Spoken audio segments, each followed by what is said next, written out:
Hello, my name is Daria. Nice to meet you. Nice to meet you. My name is Malik Bukas and I belong to Pakistan. Oh, wonderful. I've never been there. Okay. Good. So in the message you said that you would like to know the difference between IELTS and TOEFL, correct? Yeah, it is. What do you need to take it for? Do you want to go to live abroad or to go to university? Well, I have an idea to appear in IELTS for going abroad. So apart from this, I have heard that there is another system, TOEFL. I don't know what is TOEFL. I know a little bit about IELTS, but I would like to know what is the difference between these two systems. Yeah, of course. So, general, the first difference is that IELTS is mostly accepted in the UK, so Britain and Australia. And TOEFL is the American exam, and it's mostly accepted in America. Yeah, so there is that division as well. Well, there is a difference in cost. Basically, they're the same, but it really depends on the country because IELTS is around $245. These exams are always expensive. And TOEFL sometimes can be a bit lower, but it really depends on the country. It can cost more or can cost less. TOEFL takes much longer. TOEFL is 4 hours, so it's quite tough actually to Ah, do 4 hours, and you cannot eat during this 4 hours. You can go to the toilet, but if you go to the toilet, you lose time. So most students try not to. Whereas IELTS is only 2 hours and 45 minutes, so it's a shorter exam.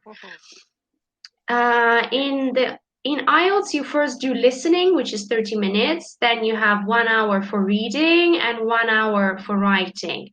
Plus, speaking takes about 10 to 15 minutes. In TOEFL, you have almost 2 hours on reading. Almost 1 hour and a half on reading, 1 hour and a half on listening. Speaking is also longer. Writing is a bit shorter.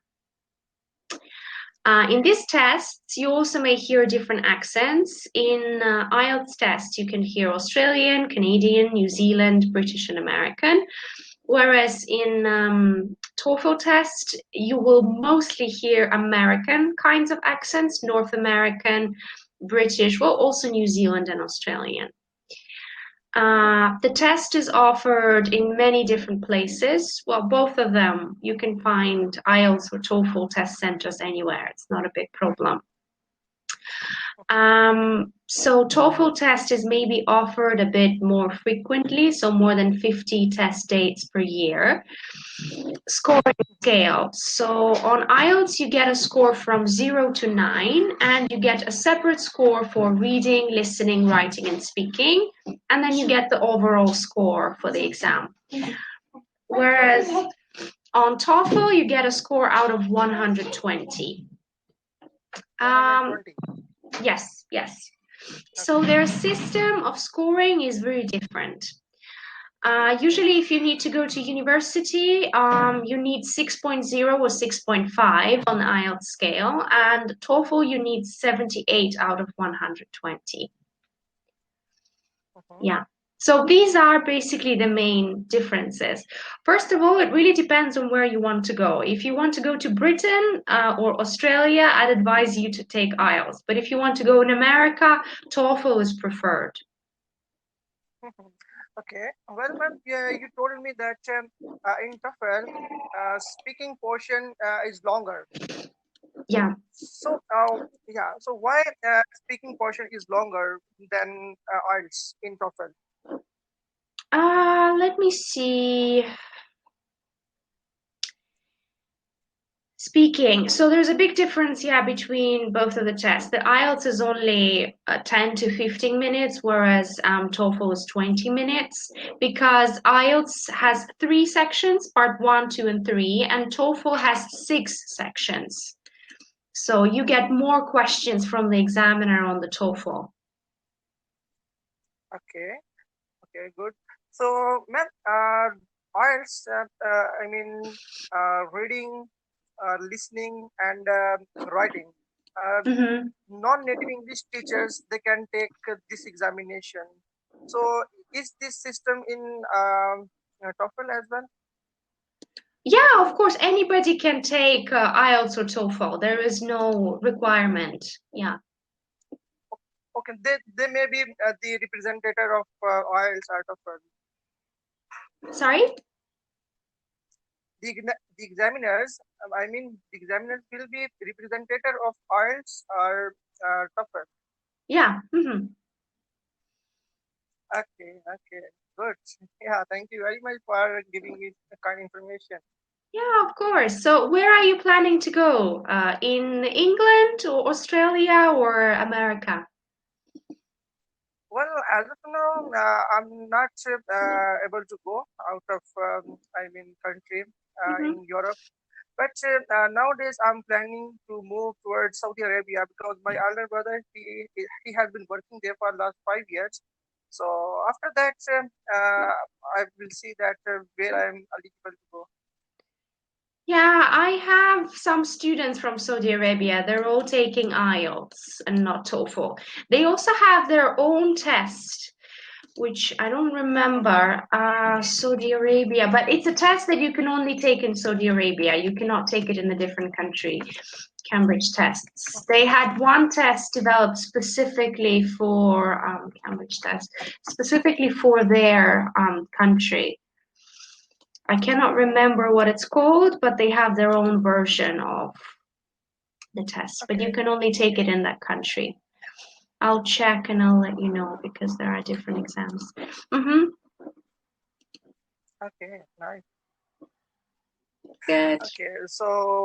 Okay, so ma'am, would you like to introduce yourself because I'm new here and it's my first conversation with you. So I would like to know about yourself Yeah, if of you don't course. mind. Yeah, no, absolutely. So my name is Daria. I come from Canada, but I was born in Canada, but my parents are Russian. So I grew up speaking Oh, English and Russian language at the same time. I studied business in college for 2 years, but then I realized it wasn't really my thing. So I went to study literature and language at University of York in Toronto. And then I moved to Italy in 2015. I completed okay. my bachelor's in Italy in John Cabot University. It's an American university in Rome. Mhm. Then I got a teaching position at a school and I decided to stay. So I've been living in Rome for almost 5 years now. Yeah. Ah, okay. So at this time, where are you staying? In Canada or in Rome? I'm in Canada at the moment. Yeah, I decided to come back because of the coronavirus. Yeah. Yeah. Oh, I see. Yeah. Okay. What about you? So, well, I am also an English teacher. I Oh, I used I used to teach in a school, but now I have left, and now I have made my mind to go Saudi Arabia. wonderful. Yeah, I heard that the salary is very good in Saudi Arabia for English teachers. Yes, yes, it is. That's good. So, how long have you been working for Cambly? Only 2 or 3 weeks because in August I have holidays and I decided that I could spend my time practicing, teaching online because I normally teach in a private language school and I teach face to face, but because of the lockdown in March, we had to go online and start teaching on Zoom. Mhm. So many people say that even if we go face to face in September, probably 1 week or 2 weeks, there'll be like a surge in cases and we'll have to go back online. So I figured it'd be best to practice because we'll have to teach online anyway. Yeah. Okay. So, Yeah. do you think that online teaching is different rather than face-to-face teaching? Yeah, absolutely. I'd say that I quite enjoy teaching adults online because I think adults are disciplined. There are lots of many interesting features. Yeah, you can always share if you need, I don't know, a vocabulary, there's some definition from a dictionary, you can immediately find it, share screen. Yeah, so sending links and stuff like that is very convenient. Working on an interactive board. Here on Cambly, they don't have a whiteboard, where on Zoom they have one. And I think it's very, very cool feature. But with children, it's really hard to work because they cannot concentrate. They can go online, they can start playing games, and it's hard to keep their attention. Yeah. Yeah, it is. It is. It is happening as well in Pakistan. Online classes are going on in Pakistan as well, but students are not much familiar about online education. So, on the other hand, internet connection is also very bad in villages areas, in countryside. So, students are suffering a lot. Yeah, and also we take it for granted, but some families only have one computer or one phone or two phones, and they have to share it between members. And if there are two children or three children, it's difficult because what if two children need the computer at the same time? Yeah, it's difficult. Yeah. Okay, good.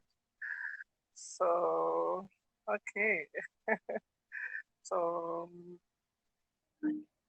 what do you think? How can we suggest after this pandemic? That students they have forgotten. I mean, they have lost their much memories about how to study. I mean, they spend their time in free. I mean, they spend free time, and then they are not much habitual about studying. So, what do you say? How can we bring them back towards studical purposes? That's a very difficult question. I think we'd have to start with gamification. Yeah, so trying to turn studying into a game, yeah, to make them interested, and then maybe slowly make it more serious. But it is a very tough question because children lost half a year. Teaching online, studying online is not the same, and it can be good, yeah, when online teaching is very well researched, when a good program is prepared. I'm not saying that online teaching is bad, but what we had is not online teaching. It was an emergency teaching. So in one day, your boss calls and say, okay, tomorrow you teach online, learn how to do Zoom, and I don't know, learn how to read books and use puppets with your, I don't know, 10-year-old students. I'm like, what? Yeah. So it wasn't very structured learning because we were all, all nervous, all worried about the future, about the corona, about the children. So hopefully this semester will be different because now we have some experience, we know how to change things, but I'm pretty sure that in every country, the learning will go back online at some point because the cases are rising in many countries. Yeah. Okay. Yeah, you are right. Okay. So how much time is left, my ma'am? I have only 1 minute because I have to run for another reservation. Yeah. Ah, okay. You have a tough schedule. Yeah. You are engaged. Yeah, I have a very busy Okay. day So today by the because I've been talking for the last 3 hours nonstop. Yeah. okay, good. By the way, it was a very good conversation with you. I'm very happy to see you here, and you gave me good suggestions and good information about IELTS and TOEFL. I'm very happy, and I am very thankful to you. Okay, thank you very much. It's been nice to get to know you as well. Have a good day. Yeah, Okay. yeah, and thank you. Have a good day. Stay You healthy. Bye too. bye. Bye bye.